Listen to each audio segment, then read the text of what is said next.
That's a pretty good impeller for, I'm gonna say, 90s.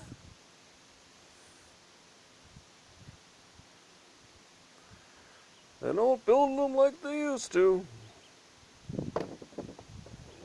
Well, bolts broke, of course. The housing's okay. Clean that up.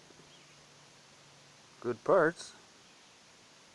Let's see. Ooh, that plate's on there. A lot of salt and duds in there. I'll go this way.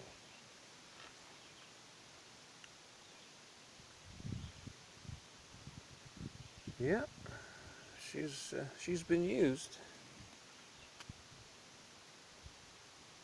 We'll keep going. Thanks for watching.